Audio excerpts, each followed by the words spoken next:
반갑습니다. 지난 11월 2일 날 뵙고 한 달 좀 더 많이 지났네요. 두 달 다 가까이 되고 있습니다.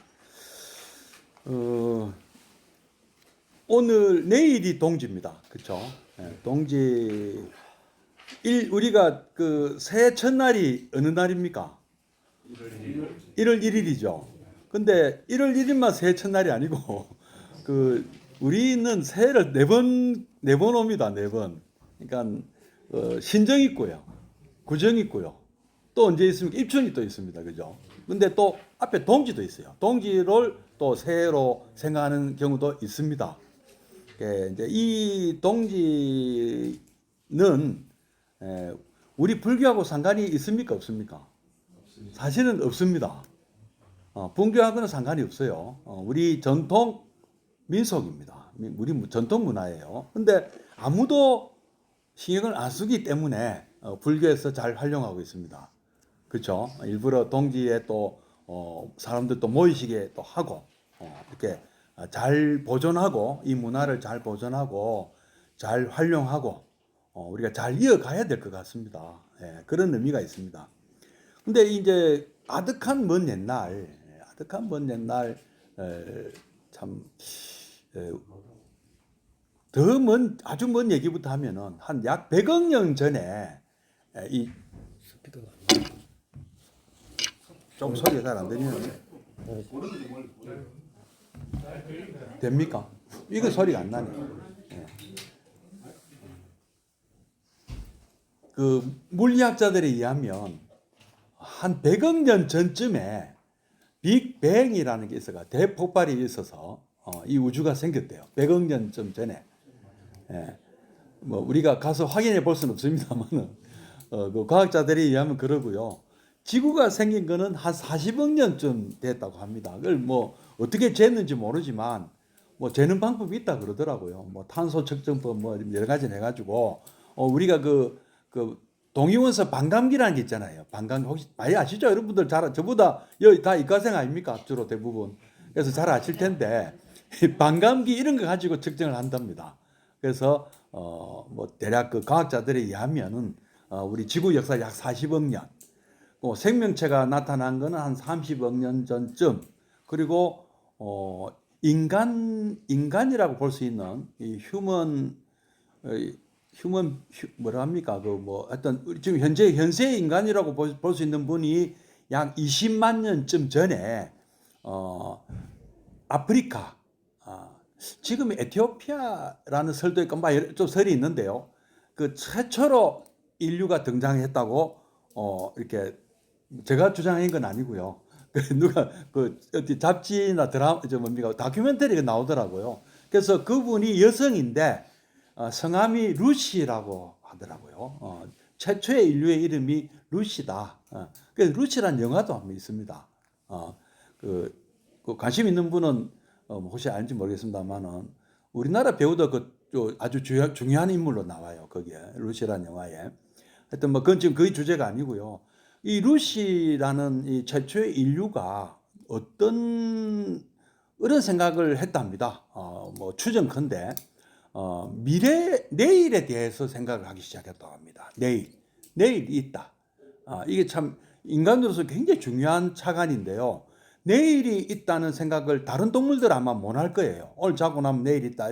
그냥 하루하루 묵고 자고 바쁜데 내일이 뭐 중요하노? 그날 살기 바쁘거든요. 짐승들의 세계는. 하루살이한테 내일이 있습니까? 예를 들면은. 그리고 또 짐승들도 마찬가지고요. 근데 인간은 내일이라는 것을 그런 어떤 개념을 확보한 거예요. 이 최초의 인간이. 그러면 이게 그 연장에서 뭐가 나오냐면 끝에 가면은 죽음이라는 게 나옵니다. 죽는다는 걸 아니에요. 내일 우리가 어떻게 먹고 살 것인가 미리 대비하자는 생각을 하게 되었다고 합니다. 그래서 무엇을 하게 됐냐면은 이동을 하기 시작했대요. 이동을. 가족들을 이끌고 다른 지역으로 옮겨간다는 거죠. 살기 위해서.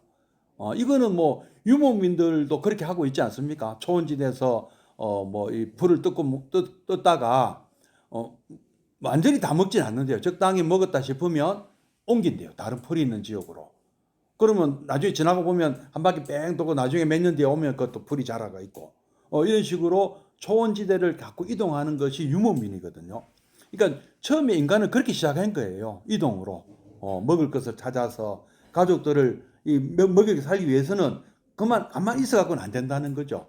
왜냐하면 내일이 있기 때문에 이대로 우리가 여기 계속 머물고 있으면 죽는다. 이걸 또 느꼈기 때문에 그래서 이제 이동을 시작했고 그 이동 과정이 완전히 끝난 것이 지금으로부터 한 10,000년 전쯤 거의 마지막으로 이동했던 사람이 두 종류가 있는데 한 종류는 이 베링 그러니까 지금 그 아프리카에서 나와가지고 어디로 갔겠습니까? 그 저 카스피해 부근으로 와서 거기서 이 몽골 초원을 지나서 저쪽에 그 시베리아를 경유해가지고 베링해를 건너서 북아메리카로 해서 파나마 운하를 지나서 안데스 산맥 그 근처까지 내려갔던 그 사람들이 한 일파라면 거의 마지막에 도착한 일파라면 또 한 부류는 중국으로 내려오고 중국이나 또는 이 뭡니까 그 말레이시아 쪽으로 내려와서 바다를 건너서 필리핀이나 지금 폴리네시아 뭐 그다음에 피지, 하와이 그다음에 뭐 이런 데까지 사모아 이런 데까지 진출했던 이런 사람들이 거의 마지막 이동으로 본답니다. 그게 한 5,000년쯤 또는 내지는 한 3,000년쯤까지도 그 사람들이 제일 마지막 여정이었대요. 그럼 거의 이제 이 지구상에는 사람이 안 사는 데가 거의 없어진 거죠. 극지방 말고는 살 수 있는데 다 퍼졌다. 그러면 지리상의 발견이란 건 유럽 사람들이 아메리카를 발견하고 호주 대륙을 발견했을 거지. 거기 이미 사람이 살고 있었던 것이죠. 자, 이 사람들이 우리가 원시인들한테 가장 큰 문제는 무엇이었을까요? 이 사람들 이동 중에 무엇이 가장 겁이 났느냐? 굶어 죽는 게 겁을 낸다는데 굶어 죽는 것도 있지만 또 뭐가 또 무섭습니까? 야행 동물 등 야행성 동물들이 또 무서워요. 동물들은 밤에 주로 활동하지 않습니까?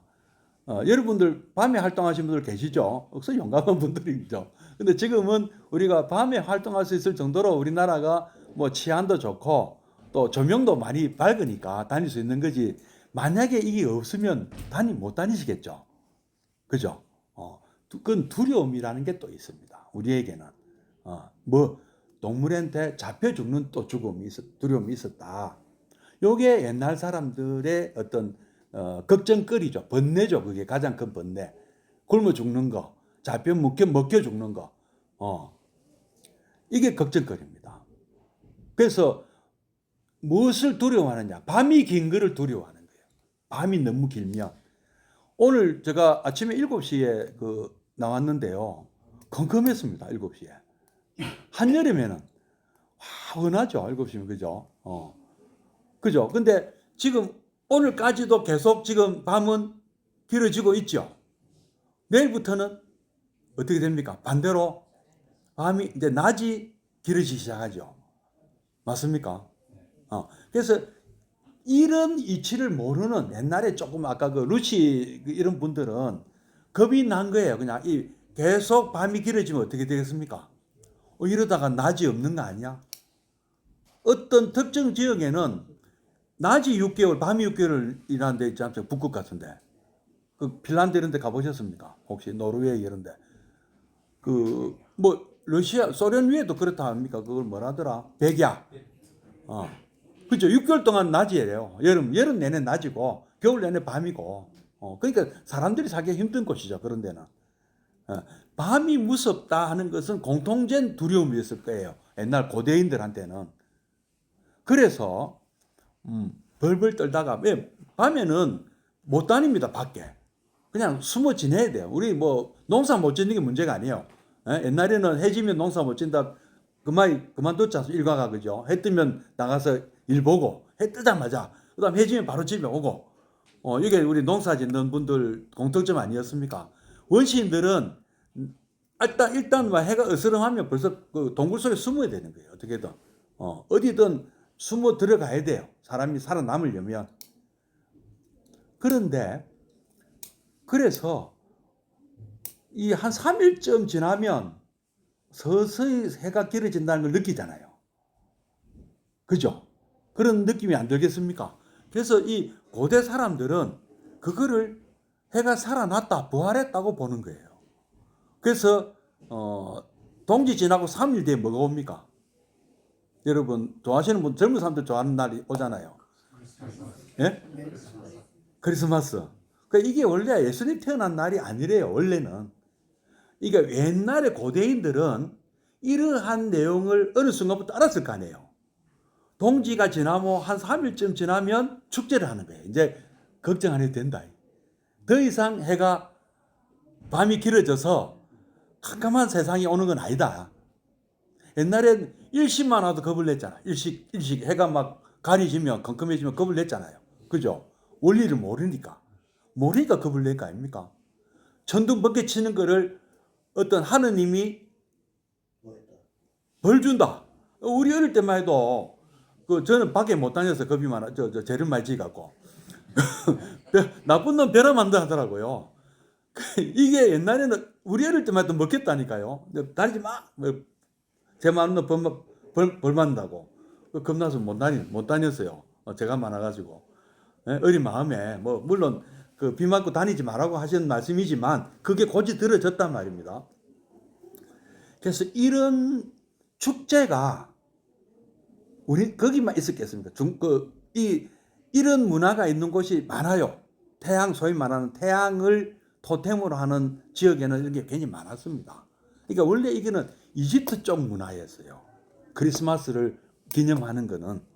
그래, 요게 이제 로마라는 나라가 유럽 전체를 통일하고 대부분의 유럽을 통일하고 지금의 이집트, 북아프리카, 이집트까지 그 다음에 이라크까지 영토로 삼았단 말이에요. 그러면 이 이제 문화가 로마에 전해진 거예요. 로마에.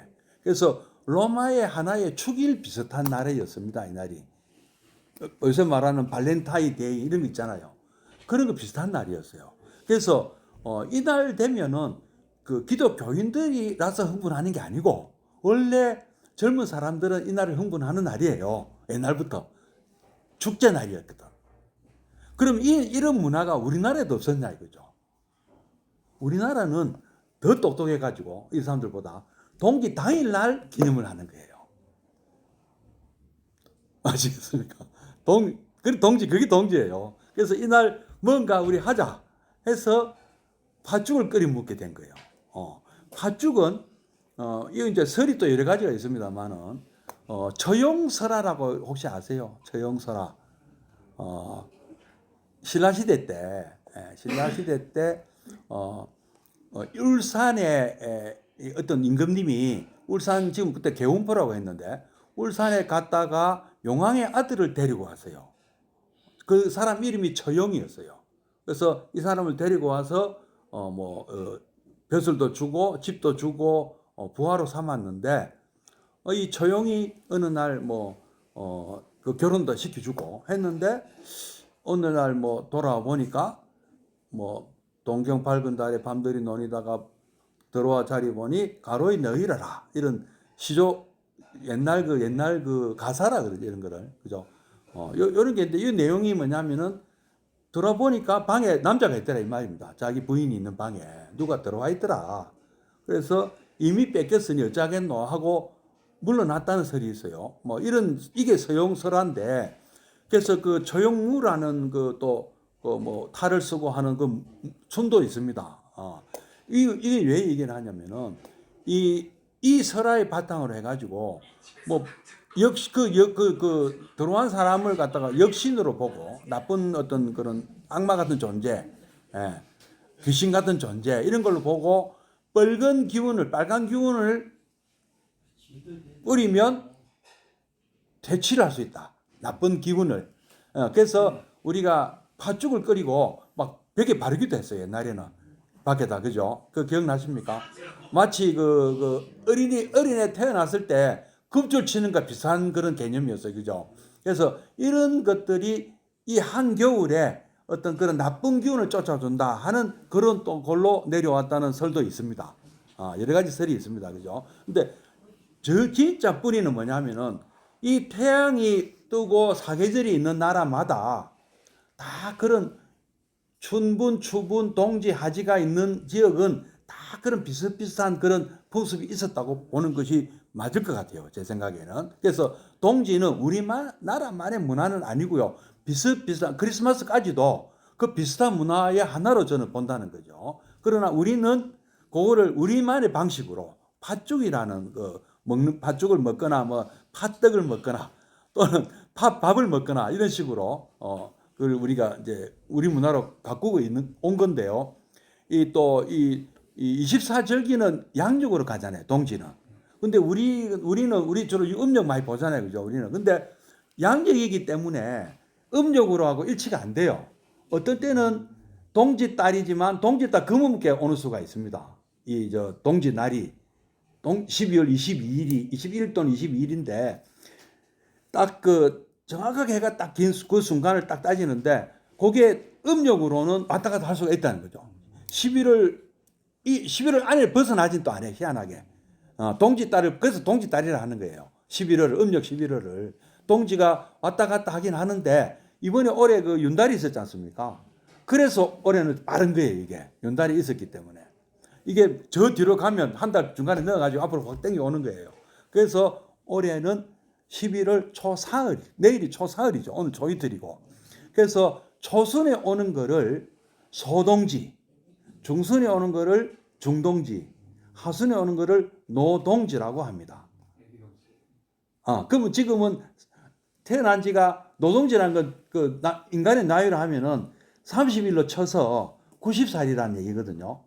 그죠? 그러면 지금은 1일부터 30일까지는 30살, 10일부터 20일까지는 60살, 사람으로 나이를 치면 60세, 그 다음에 21일부터 말일까지는 90세, 이렇게 30년 끊으면 옛날에 20년씩 끊었겠지만 지금은 한 100세 시대니까 30년씩 끊으면 지금 오늘 며칠입니까? 그러면 몇 살입니까? 올해 30살에 3분의 1이니까 9살 내지 10살이죠.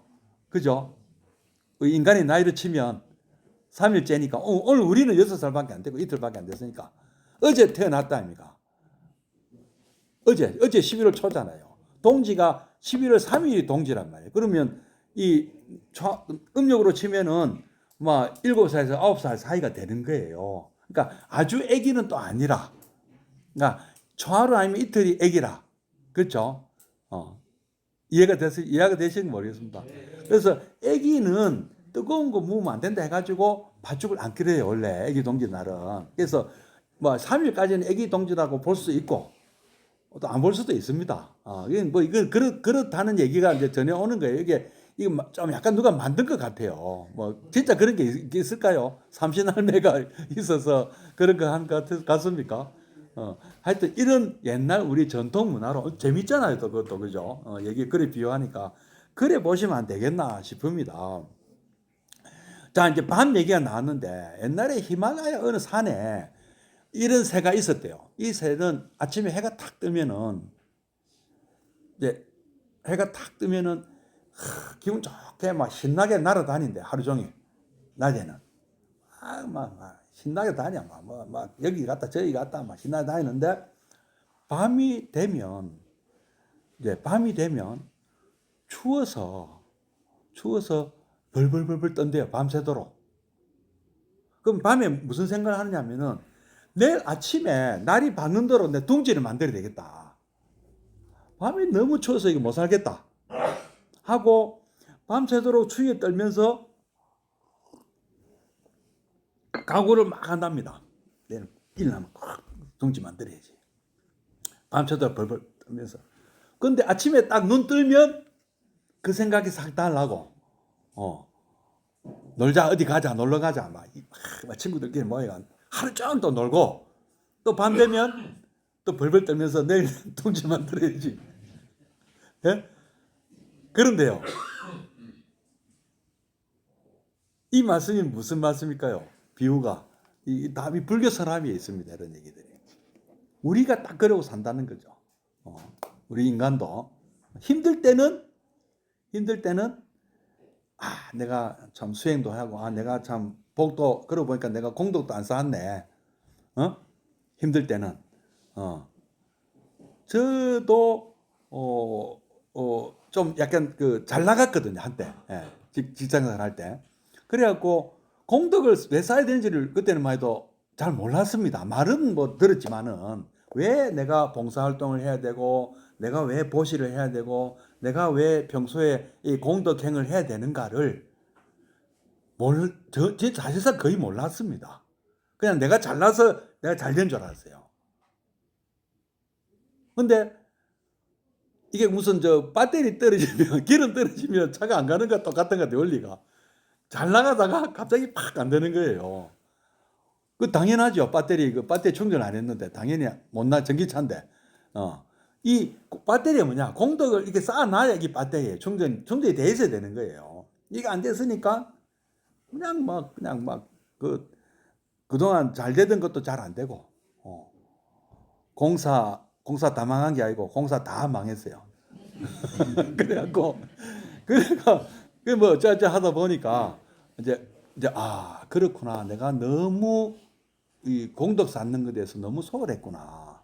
너무 내가 수행도 안 하고 뭔가 내가 이 참 바람직한 일을 내가 한 것이 아무것도 없다는 생각이 들었습니다. 그것이 이제 이 길로 오게 된 계기 중에 하나예요. 그 중에 하나인데 우리의 삶이 그렇다는 거죠. 밤에 벌벌 떨고 밤새도록 후회하고 막 해놓고 낮에는 까마득하게 잊어버린다는 거죠. 잘 나갈 때는. 인생 잘 나갈 때는요. 이 공부한다는 생각을 못 합니다. 그것도 맞아요. 그래서 부처님이 우리가 육도윤회 중에 인간일 때가 가장 수행하기 좋다는 말이 그 말씀인 것 같아요. 예를 들어서 지옥에 살고 있다면 수행할 수 있겠습니까? 바쁘죠. 뭐 돌린다고. 그죠? 얼마나 바쁘겠어요. 고문 받고 뭐 한다고. 그죠? 그 다음에 천국에 있어도 그것도 바빠요. 맨날 잔치하고 맨날 노래방 노래하고 막 얼마나 재밌게 살겠습니까? 그죠? 과연 그게 재밌는 건지 모르겠는데 어쨌든 재밌는 곳이라 하잖아요. 거기는 즐거운 곳이라 하지 않습니까?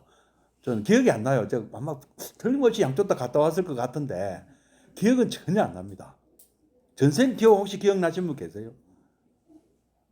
있다고는 하지만 기억은 안 나시죠? 그죠? 있다는 걸 믿으세요, 혹시? 내생은? 예? 믿어야 되는 겁니까? 그건 맞는 말씀이에요. 그거는 사실 왜 맞는 말씀인가 하면은, 정말 중요한 말씀인데요. 지난 시간에 제가 전후 화작설하고 몇 가지 말씀드렸죠. 우리에게 오는 이 행복과 우리에게 오는 불행이라는 것이 그 원인이 무엇인가? 누구 책임인가? 내게 오는 행복이나 내게 오는 불행은 누구 책임입니까? 본인 책임 맞죠? 자기 인생은 자기 거예요. 누가 콩 심은 데 콩나고 파신 판단다 하잖아요. 내가 잘못했기 때문에 내가 불행한 거고 내가 잘했기 때문에 내가 잘 되는 거예요. 안 맞습니까? 수많은 선택 속에서 뭐 사업 잘 되시는 분 우리 회장님 같은 경우도 항상 그 사업 잘 되는 선택을 하셨단 말이에요. 그죠? 난 공사 다 망한 것도 망하는 선택했기 때문에 망한 거예요. 안 그렇습니까? 복덕도 없지만은 공덕도 없었지만은 내 선택이 잘못됐다는 거죠. 그때 그 주식 살 거를 그때 그 아파트 그 돈 갖고 아파트 살 거를 뭐 이런 거 후회가 얼마나 많습니까? 지나고 보면은 그렇죠, 그죠? 이런데 왜 내 뜻대로 안 되고 내 업이 내가 무슨 전생에 무슨 잘못을 지었길래 이런 표현들을 하시잖아요. 전생에 무슨 짓을 했길래가 뭐냐면은 숙작인설이라고 합니다. 이게 숙명, 지나간 과거의 얘기를 얘기하거든. 요게 지금 내가 사는데 영향을 주고 있다. 맞습니까? 반은 맞고 반은 틀리죠. 여기서 멈추면 안 되는 거죠. 되게 보면 이제 이런 숙작인설을 믿는 분은 뭐 하느냐면은 물어보러 가는 거예요. 정해져 있다고 보기 때문에. 내가 전생에 무슨 잘못을 했는지 모른다. 내가 전생에 나라를 구했는 무슨 좋은 일을 했는지 모르니까 앞으로 남은 인생에도 혹시 내가 지난 생에 잘 지은 거 이거 언제쯤 내한테 올까요? 이거 물어보러 가는 거 아니에요? 그죠? 어디 뭐 한 번씩 저도 옛날에 물어보러 갔어요. 너무 안 돼갖고 공사 다 망할 때. 너무 답답하고 그때만 해도 제가 종교적인 정체성이 왔다 갔다 할 때였거든요. 기독교도 아니고 그렇다고 뭐 천주교도 아니고 불교도 아니고 막 그러니까 이제 그 이 뭐 중심을 딱 불교에서 찾았거든요. 여기 다 답이 있구나 하는 걸 이제 결국엔 찾았는데 그 과정에서 우리가 흔히들 우리 사실 불자님들도 이렇게 생각하면 많아요. 숙작인설에 멈춘 경우가 많습니다. 불교는 이게 다가 아니에요. 그걸 아셔야 돼요. 그 다음에 또 어떤 얘기가 있습니까? 무연설이라고 있어요. 아무런 원인이 없다. 모든 것이 우연이다 이거예요. 그것도 맞는 것 같아. 그럴듯해. 누구는 그럼 재벌 아버지가 태어나고 보니까 아버니가 이재용이고, 엄마가 어디 재벌 누구고, 이세고 삼세고 막 이래가지고, 금수저 물고 태어난 사람들도 있잖아요. 그러면 그거는 숙작인설인가? 그런 것도 있습니다. 부처님께서 2600년 전에 탁발 처음에 심지어는 그 우유죽 타중 그 수자타 있잖아요. 수자타가 불자입니까? 불자 아니거든. 아직 불교가 없을 때 아니에요. 부처님 깨달음은 얻었지만 불교라는 것이 없을 때거든.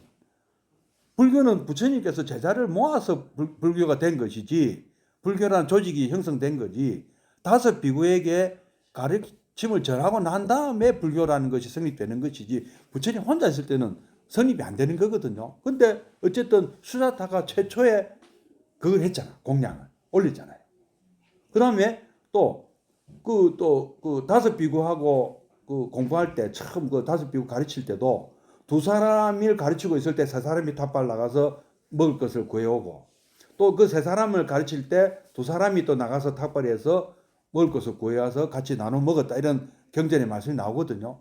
그때 그 5 비구에게 그 탁발을 줬던 사람들은 불자입니까? 불자 아니거든요. 그냥 인도에 그런 문화가 있었거든요. 수행자들이 오면 거기에 보시를 하는 것이 큰 공덕이 된다 하는 이런 문화가 있었단 말이에요. 보시를 열심히 하고, 이 보시를 열심히 하면 다음 생에 아주 다음 윤회를 하는 과정에서 훌륭한 사람으로 태어날 수가 있다.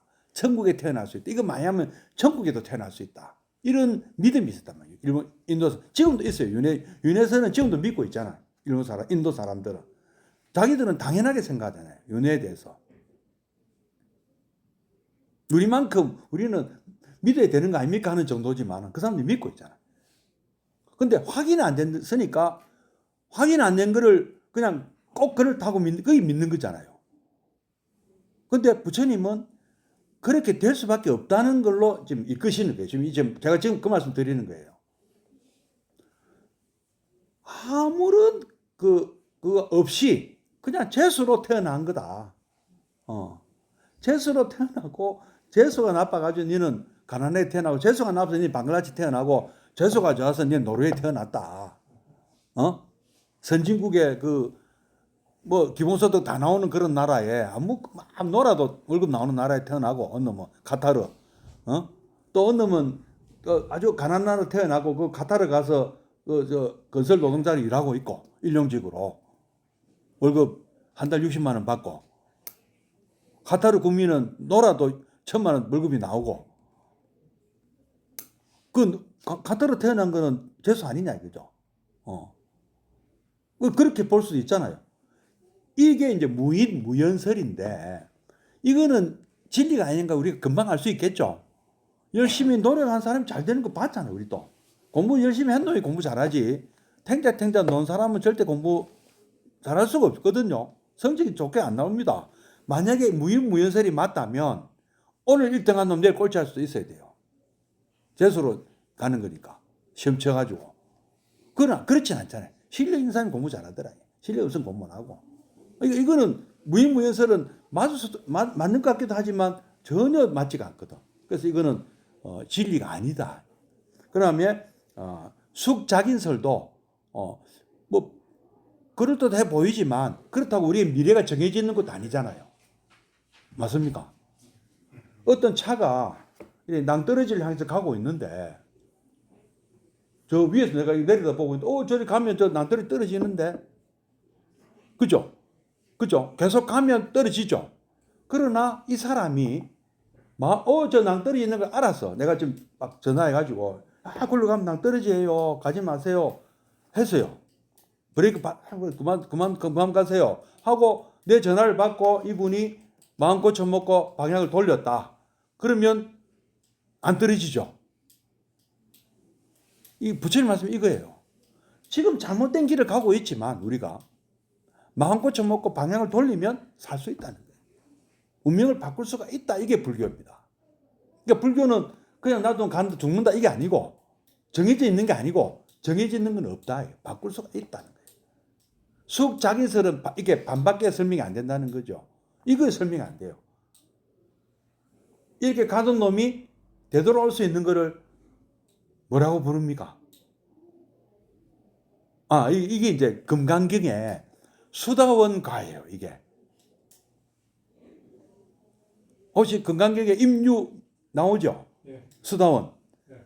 그게 방향을 바꾼다는 뜻이에요. 지금 내가 잘못된 삶을 살고 있는 거를 지금 저 어떤 12연기에 의한 저 잘못된 흐름을 바꾼다는 거거든요. 그래서 새로운 바른 흐름으로 들어선다는 뜻이에요. 임유라고 하잖아. 흐름으로 들어선다. 어떤 흐름으로? 바른 흐름으로. 잘못된 흐름에서 바른 흐름으로.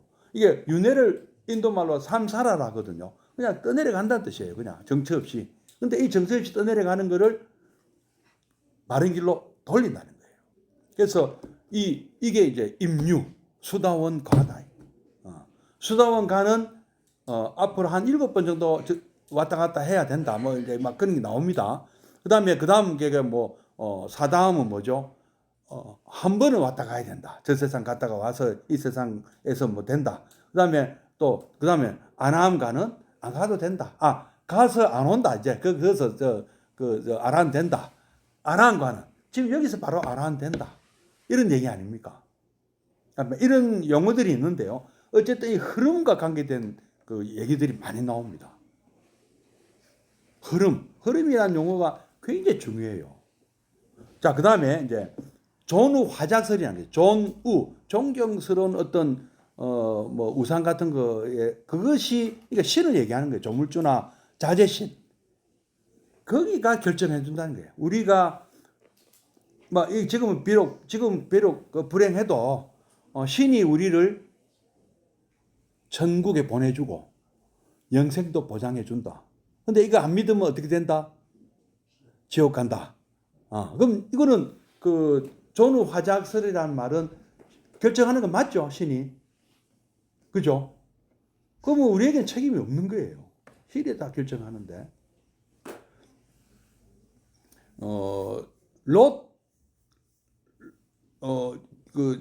바이블에 또 그런 얘기가 나옵니다. 어떤 아주 부자가 있었는데 이 부자가 모든 것을 다 갖춘 사람이야. 아주 자녀들도 자손 장성하고 사업 번창하고 그다음 모든 사람이 존경을 받는 이런 아주 훌륭한 어떤 그 장자가 우리 표현대로 하면 하여튼 그런 분이 있었는데 교회식으로 하면 장로쯤 되겠죠. 그런 분이 있었는데 어느 날 이 하느님과 악마가 둘이 또 대화하는 도중에 대화 막 얘기 나와요. 나오면서 저 사람이 저렇게 잘 되는 거는 그리고 잘 되고 억수로 또 이 신신도 깊고 막 정말 잘하는가 봐. 그 교회 막 보시고 그것도 많이 하고 막 잘하는데 악마가 시비를 거는 거예요. 저 사람이 저렇게 신심이 깊어도 만약에 아들, 딸 죽고 재산 다 뺏기고 아무것도 없어도 너를 믿겠느냐 하느님. 그런 질문을 던져요. 내가 불행한 배터리 볼까? 과연 저 사람이 신앙을 버릴까 안 버릴까? 테스트라. 그런데도 처음엔 자식들 다 죽이고 그래도 안 버리고 재산 다 뺏더라. 그래도 안 버리고 신앙을 지켰다. 그래서 해피엔딩 또 하느님이 또 다시 재혼시켜주고 또 사업도 잘 되게 해줘갖고 도로 부자로 만들어줬다 하는 게 그 바이블의 내용이에요. 이 내용이. 그만큼 그 사람이 신앙심이 깊다는 것을 강조한 것이지만 우리가 볼 때는 그 무슨 짓이냐고 생각할 수 있죠. 예? 우리가 볼 때는 그거는 그 사람이 뭔가 잘못했으니까 망한 것이고 그 사람 또 장했으니까 또 잘 된 것이고 뭐 그런 것이지 그게 왜 신이 거기서 그런 신이나 악마가 왜 그런 작용을 하느냐 이거죠. 그런 작용을 한다고 보는 이것이 이제 전후화작설이라는 거죠. 신이 좌우지우지한다. 우리의 행복과 불행을 세 가지죠. 아무런 인과가 없다. 무인무연설. 그다음에 운명이 숙명이 즉 우리가 결정한다. 운명론. 그다음에 신이 좌우지우지한다. 요 세 가지 말고 우리 불교는 뭐냐면은 업인과보예요. 우리가 생각하는 업인과보설이에요. 우리가 지은 업 따라 내게 보상이 온다. 결과가 온다. 내가 지은 업이라는 말은 악업을 얘기하는 거 아닙니다. 업이란 그냥 내가 생각하고 내가 생각에 의해서 내가 말을 하고 내가 행동하는 것, 의지를 가지고 행동하는 것. 이 세 가지를 삼업이라 하거든요. 여기에 따라서 요게 씨앗이 되고 어떤 조건이 맞을 때 인연생기, 인과 연, 인은 내가 만드는 조건이고 연은 객관적으로 주어진 조건이에요. 그래서 이게 만나면 인연생기, 연기에 의해 가지고 연기법에 의해 가지고 꽃이 피거나 과일이 열리는 거예요. 때가 맞으면 내가 씨를 뿌려도 씨 뿌렸다고 꼭 꽃이 피고 과일 열리는 거 아니잖아요. 물 줘야 되고, 그죠? 토질도 좋아야 되고, 홍수 안 나야 되고, 안 가물어야 되고, 뭐 여러 가지 그 조건이 있어야 되잖아요. 이게 들어맞으면 그 다음에 뭐가 거기에 의해서 꽃이 피고 열매가 맺는다. 이게 업인과보예요. 업이 씨앗이 돼서 그 결과로 보로 그 열매가 맺힌다 이 말입니다. 그래서 거기에 이제 인만 갖고는 안 되고 연도 포함되니까 업인연과보가 되는 거예요. 이게 우리 불교 주장입니다. 근데 우리 주변에 볼 때 꽃은 내가 열심히 참 씨 뿌리고 가꾸고 뭐 다 좋았는데도 왜 나는 결과가 왜 안 오냐? 혹시 그리 억울한 분도 계시죠? 나는 정말 열심히 노력하고 나는 정말 보시 많이 하고 지게도 하고 나는 정말 잘했는데 수행도 하고 내 하라는 거 다 했는데 부처님 시킨 대로 다 했는데 왜 나는 용문의 옷갈이에요? 궁금 안 하세요? 억울 안 하세요? 예? 부처님을 잘못 만났어요. 그래서 전생이 있고 내생이 있다고 보는 거예요. 우리 불교에서는. 그래서 아직 무르익지가 않았다는 거죠. 때가 아직 아니래. 지금 내가 근데 그것도 맞는 얘기 아닙니까? 내가 사람을 해서 누가 내가 아니고 내가 하면 큰일 난다. 누가 사람을 죽여도요. 금방 그 사람 사형 당합니까? 네? 도망 다니면 안 잡히면 사형 안 달 수도 있습니다. 그렇지 않습니까? 공소시효 지나면 괜찮잖아요. 좀 요새 공소시효 얘기 나오는데. 그죠? 죄를 지어도 공소시효 넘기면 처벌 안 받잖아요. 그런 사람 저도 봤습니다. 공소시효 10년인데 10년 동안 어디 잠적해가 있다가 10년 뒤에 나타나셨어. 공소시효 지난 다음에 공범들은 다 잡혀 들어가 지금 다 살았는데 그렇지만 우리 사회 안에서 법의 테두리 안에서 벌어지는 일이지 어찌 보면 안 받는 게 더 무서운 거예요. 우리 불교 교리에 의하면 다음 생에 받거든. 그게 더 무서운 거 아니에요? 알고 보면. 그래서 전생이 있고 내생이 있어야 되는 거예요. 이거는 있다고 우리가 실제로 가서 확인할 수는 없습니다. 저 전생 기억이 하나도 안 나고요. 제가 죽어보지를 아직 안 해가지고 죽은 다음에 일을 저는 모릅니다. 아시는 분 계세요? 없잖아요. 확인 못 합니다, 이거를. 확인할 수도 없고. 그러나 신이 좌우한다, 운명이 좌우한다, 우연이다, 이거 다 안 맞잖아요. 이것도 다 문제가 있는 이론들 아닙니까? 업인과보에도 문제 좀 있어요. 인타발이 있기 때문에 문제가 있는 거잖아요. 근데 이 인타발은 어떻게 해결됩니까? 전생과 문제가 내성이 있으면 해결되는 거예요. 그래서 윤회는 있다고 봐야 되는 것이고, 윤회라는 것이 이것도 좀 어려운 얘기인데, 여러분이 어디 가서 다음 생에 짐승을 태우고 이런 게 그런 뜻이 아니에요. 그런 경우도 있을 수 있다고 부처님은 겁은 주시긴 하죠. 사막도 떨어진대, 너 그러면. 근데 부처님이 뭐라 하셨어요? 여러분이 바꾸면 안 떨어진다고 하셨어요. 부처님을 믿고 따르고. 여러분 전부 다 삼기 하셨잖아요. 거룩한 부처님이 기하셨고, 아까 하셨죠? 시작할 때. 그럼 된 거예요. 그 조건이면 사막도는 안 떨어진다고 하셨어요. 삼기만 하면. 아시겠습니까? 심지어는 뭐라고까지 얘기하세요? 죽을 때 나무아미탑을 10번만 열심히 하면은 극락 간다 하시잖아요. 그거는 그 뜻은 뭐냐 하면은 극락이라는 것도 어떤 장소를 얘기하는 건 아니에요. 그런 것 같아요. 옛날에는 서방 정토라고 했지만 그건 하나의 애들한테 눈깔 사탕 주는 것이고, 실제로 다음 생에 태어나더라도 좋은 조건으로 태어난다고 보는 것이 맞는 것 같아요. 좋은 나라에, 아까 잘 사는 나라에서 좋은 교육 환경에 좋은 부모 만나서 좋은 제도의 시스템의 나라에 태어나서 좋은 교육 받고 좋은 그 환경에서 사는 것. 그리고 그 아미타경에 의하면 나를 좋아하는 사람들만 있는 곳이다. 그리고 내가 좋아하는 사람만 있는 곳이래요. 극락은. 지금도 가능해, 그거는. 어쩌면은 사실 뭐 불가능하겠지만, 거의 불가능하지만 가능해. 가능할 수도 있어. 여러분이 다 저 좋아하시면 되고 제가 여러분들 다 좋아하면 이게 극락되는 거예요. 그런 곳이 옛날에 일본에 전해온 불교사라는데요. 어떤 그 장군이 전쟁터에서 너무 사람을 많이 죽여가지고 막 밤에 꿈자리 너무 사나운 거예요. 전쟁터 갔다 와가지고 자기가 막 살생을 너무 많이 막 꿈자리 사나워가지고 밑에 이제 괴로워하니까 밑에 이제 누가 참모가 저 도노사마 영주님, 우리 구역 안에 어느 산에 절이 하나 있는데 거기 스님이 참 훌륭한 스님이 계시다. 우리 구역 안에, 나와바리 안에. 그래서 이제 그러면 한번 찾아가 보자. 찾아가 보자.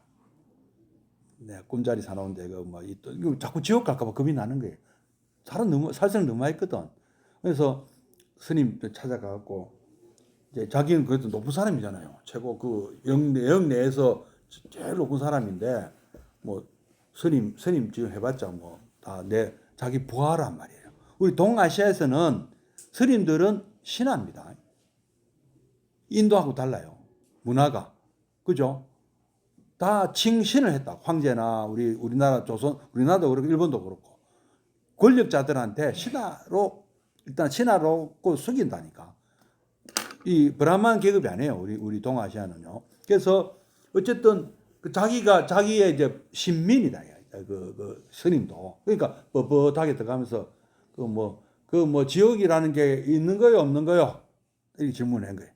반말 비슷하게 막 그랬지. 그러니까 이 스님도 그것도 그냥 만만한 분이 아니에요. 받아쳤지. 이상한 놈이 나타나고 이상한 소리 하고 있네. 받아쳤거든. 그러니까 화가 팍 나가지고 칼 두 자루 차고 다닌다 아닙니까? 한 자루만 차나 두 자루 찬다 아닙니까? 촥 뽑아가지고 목에다 탁 갖다 대면서 스님 목에 칼 딱 갖다 대면 네 지금 뭐래서 다시 한번 얘기해봐. 그러니까 스님이 지옥문이 열렸네. 네. 지금 네 마음 상태가 지옥이다. 이 사람아. 그걸 알아라. 지옥이 어디 있는 게 아니고 지금 네 마음 상태, 네가 지금 현재 지옥 살고 있는 거야, 안 너는 지금. 그 말씀 아니에요? 여러분들 그 생각하시죠? 이분도 그걸 딱 그렇게 받아들인 거예요. 이분도 보통 사람은 아니에요.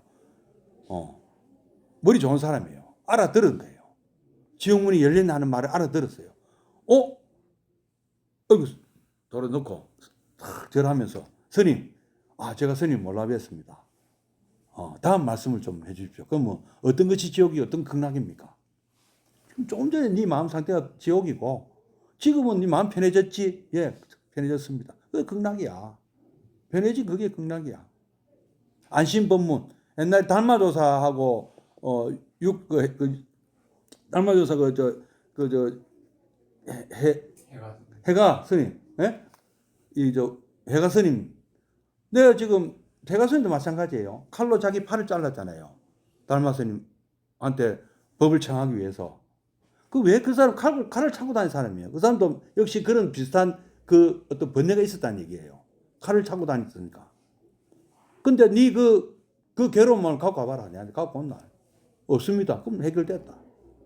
그 다음에 문둥이 스님도, 그 해가 스님도 자기 도신 스님, 자기 그 제자한테 똑같은 얘기예요. 그걸 안심법문이라 하잖아요.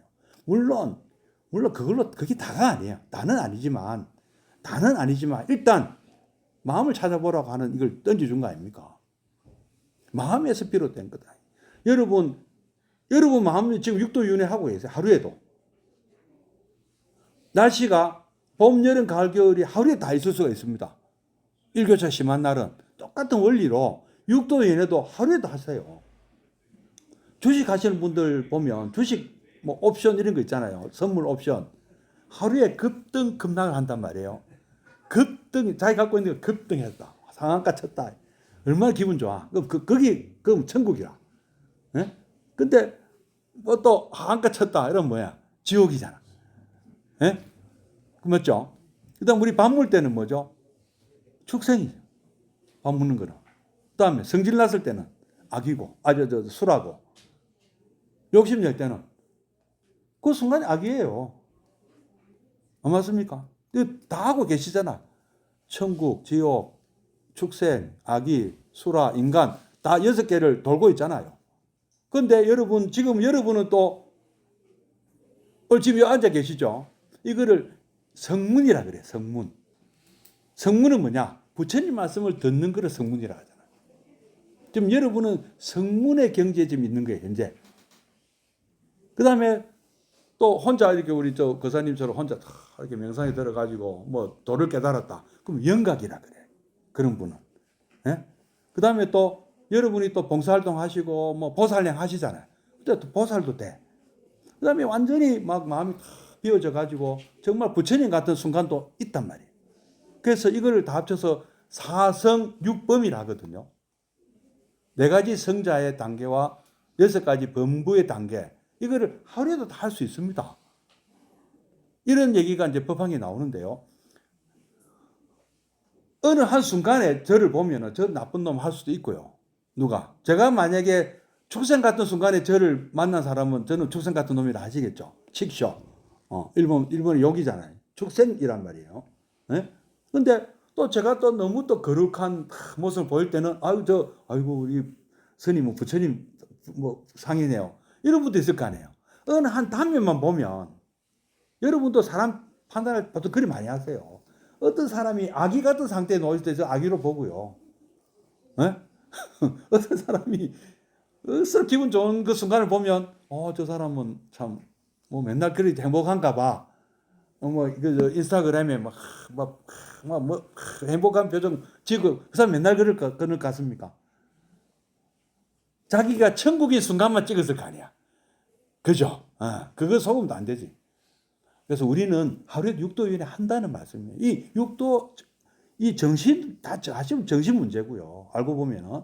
근데 또 그거로 끝나는 건 아니에요. 진짜로 전생과 내생에 이어지는 이 흐름이라는 것에 대해서 또 다음 시간에 또 말씀드리겠습니다. 이제 이런 내용들의 경전들이 막 중구난방으로 중국에 들어온 상태가 이 남북조 시대로 마감이 돼요. 얼추.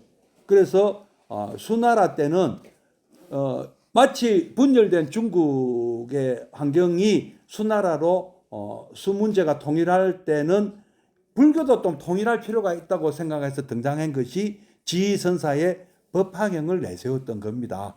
이제 중국 불교하고 연결하면 그렇게 되는 거예요. 그래서 이런 내용들을 이제 다음 시간에는 우리 중국 불교 또 다시 돌아가고 수나라 당나라 또 계속 또 이어 나가도록 하겠습니다. 여러분 이 후회하는 것을 뭐라고 볼 수 있습니까? 볼 수 있는지 혹시 아십니까? 아까 히말라야 새가 참회예요, 참회. 예. 진정한 참회는 뭐죠? 후회로 끝나는 게 아니에요. 다음날 일어나서 뭘 해야 됩니까? 둥지를 만드는 것까지 포함됩니다. 그 지금 이 동지 기간은요, 참회 기간이에요, 여러분. 한밤중이니까. 한밤중이니까 절실하게 내가, 지금 일하면 안 된다. 내일 일하면 꼭 내가 둥지를 지어야 되겠다. 이거를 철저하게 각오를 하고, 날이 밝아지면 뭘 해야 돼? 둥지를 지어야 돼. 복을 지어야 된다. 복덕을 쌓아야 된다. 공덕을 쌓아야 된다. 이 말씀입니다. 아시겠습니까? 예, 고맙습니다. 예, 선물하십시오.